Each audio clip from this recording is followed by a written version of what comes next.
yog'ochlarni o'tirib qo'ysangiz. Yo'q, hozir mashindan chiqaman.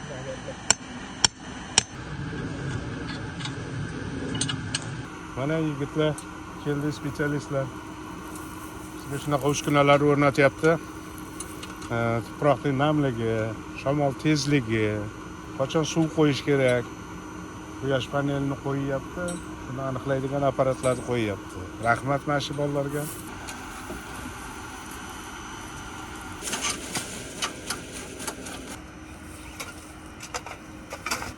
Stansiyaga mobius qo'ydim, mobiusdan olsa jo'naydi. Keyin ekadi. Paxta. Endi bu yoqda shart emas. 3 ta joyda, 3 ta qatlamda bir-birini ko'rsatib. Holatlar, mana nollar bunda. Majburchilar nollarni chiqarib oladi. Endi ishlamayapti. Yo'q, S1 S2. Mana